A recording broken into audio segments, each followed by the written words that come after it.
अहमद भाई, मैं बहुत परेशान हूँ। घर में खाने के लिए कुछ भी नहीं है। आपको पता तो है कि मेरे वालिद साहब भी माजूर हैं और मैं नौकरी के लिए बहुत जगह गया हूँ, लेकिन कहीं भी नौकरी नहीं लग रही। आप मेहरबानी करें, मुझे अपने ऑफिस में कोई छोटी मोटी जॉब भी दे दें ताकि मेरे घर का सर्कल चलता रहे। तू परेशान मत हो, तू तो बहुत मेहनती इंसान है। तू अल्लाह ताला पे भरोसा रख। अल्लाह ताला हमेशा उन्हीं की मदद करता है जो अपनी मदद आप करते हैं। तू परेशान ना हो, फिलहाल मेरे पास भी कोई नौकरी अवेलेबल नहीं है और अल्लाह ताला पे भरोसा रख। अल्लाह ताला कोई ना कोई सबब बना देता है। क्या मतलब अहमद भाई, आपके पास भी कोई जॉब नहीं है? या आखिर हो क्या रहा है मेरे साथ, मुझे कुछ समझ नहीं आ रहा। अहमद भाई यकीन करें, आप मेरी तकलीफ नहीं समझ सकते।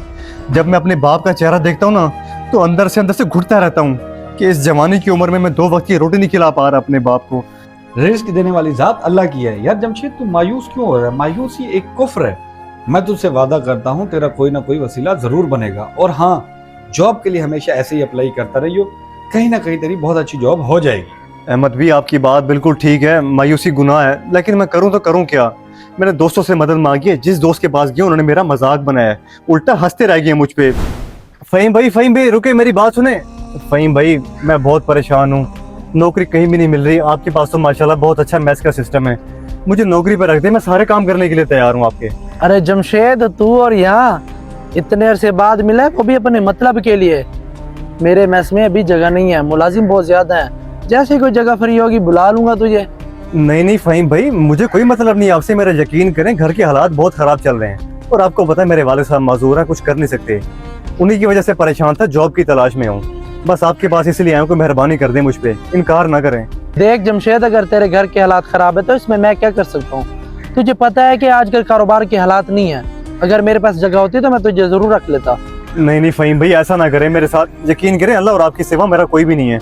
बड़ी उम्मीद से आपके पास आया हूँ, आप जो काम कहेंगे मैं करने के लिए तैयार हूँ। आप मुझे कहेंगे ना बर्तन धो ले, मैं बर्तन भी धो लूंगा, लेकिन ये देखे हाथ जुड़े हैं, मुझे अपने पास रख लें काम पे।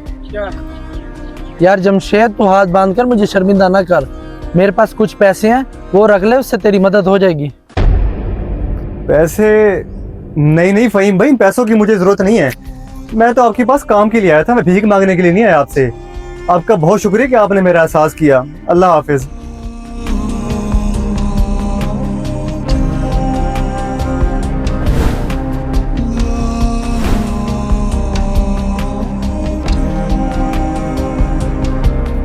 शुक्र है भाईजान, आप यहीं मिल गए, मैं आपके घर की तरफ ही आ रहा था। यार मुझे कुछ पैसों की जरूरत पड़ गई है, घर में राशन के पैसे नहीं है, कुछ पैसे चाहिए थे, मेहरबानी होगी आपकी। यार तू देख नहीं रहा कि मैं कॉल पे था और मेरे पास तो खुद के पास पैसे नहीं है, मैं खुद जॉब की तलाश में हूँ।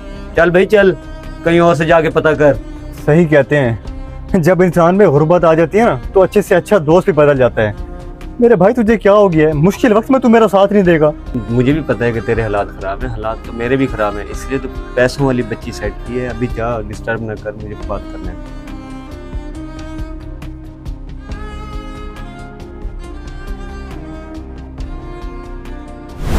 यार जमशेद, तू दोस्तों की बातों को छोड़, तू अपना हौसला मत तोड़। तू अल्लाह पे भरोसा रख, अल्लाह ताला ऐसी जगह से वसीले बनाएगा कि तेरा गुमान भी नहीं होगा। अस्सलाम वालेकुम अंकल जी, ये राशन का डब्बा आपके घर के बाहर दरवाजे पर पड़ा था, मैंने सोचा आपको आकर दे दूं। राशन का डब्बा और मेरे घर के बाहर? क्या मतलब बेटा, तुमने देखा नहीं कौन रख के गया है? बेटा, हमने तो किसी को नहीं बताया कि हमारे घर के हालात क्या हैं, फिर ये राशन का डब्बा कौन छोड़ गया? अरे नहीं अंकल जी, मेरा यकीन करें, मुझे नहीं पता ये कौन रख कर गया है। मैं तो उधर से गुजर रहा था, मैंने देखा आपके घर के बाहर ये डब्बा पड़ा हुआ है, तो मैंने सोचा आपकी टांगे नहीं है तो मैं अंदर जाकर दे आऊं। नहीं बेटा, मैंने तुम्हें कब झूठा कहा है? मैं तो सोच रहा था कि ये कौन दे गया है। चलो ठीक है, आपकी मेहरबानी, आप ले आए हो। बेटा फिर एक और मेहरबानी करो, इसे किचन में रख दो।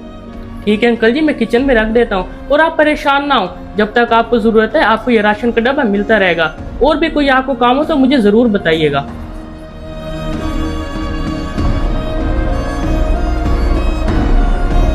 राशन का डब्बा मिल जाएगा?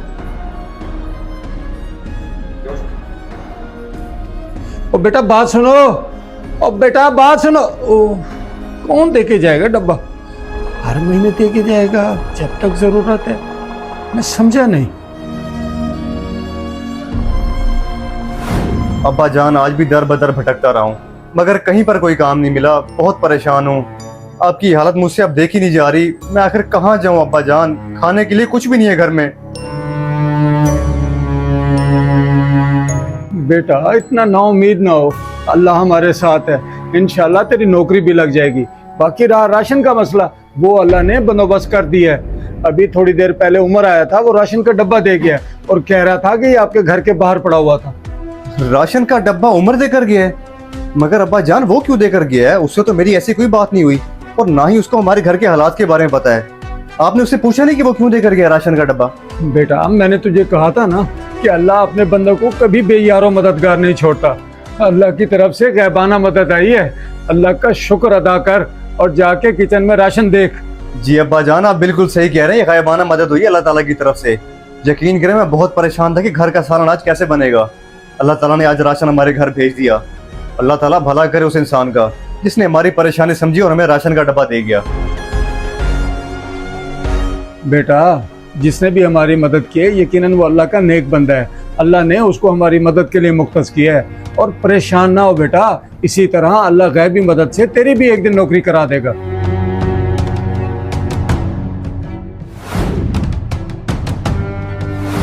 उमर, मुझे अब्बा ने बताया कि तू राशन का डब्बा देकर गया हमारे घर पे। सच सच बता कि वो डब्बा किसने दिया है, कौन था वो?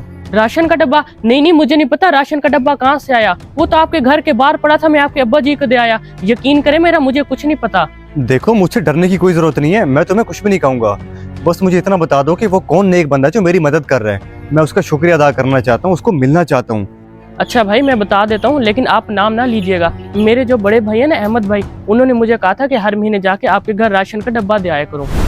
उमर बेटा ये जमशेद के घर जाके दे दो, लेकिन उनको महसूस ना होने देना कि ये अहमद ने दिया है।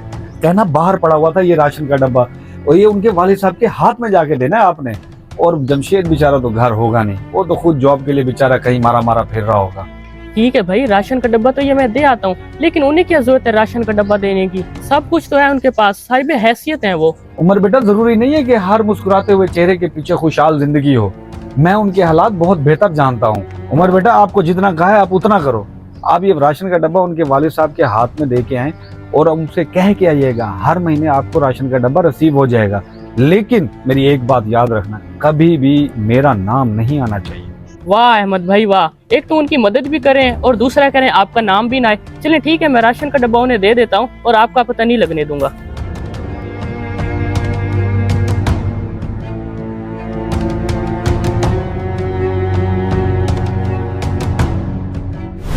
और मैंने आपके बाबा से झूठ बोला था कि राशन का डब्बा आपके घर के बाहर पड़ा था। वो राशन का डब्बा तो मुझे अहमद भाई ने दिया था और मैं जाके आपके बाबा को दे आया। क्या अहमद ने ये सब कुछ किया मेरे लिए? लेकिन उसने ये ऐसा क्यों किया? मुझे बताया तक नहीं उसने। मैंने तो सिर्फ जॉब का कहा था उसको। खैर ये तो बड़ी मेहरबानी उसकी कि उसने मेरी मदद की। मैं उससे जाके मिलना चाहता हूँ, शुक्रिया अदा करना चाहता हूँ। लेकिन तुम परेशान ना हो, तुम्हारा नाम बिल्कुल नहीं लूंगा। यार जमशेद तू दोस्तों की बातों को छोड़, तू अपना हौसला मत तोड़। तू अल्लाह पे भरोसा रख, अल्लाह ताला ऐसी जगह से वसीले बनाएगा कि तेरा गुमान भी नहीं होगा।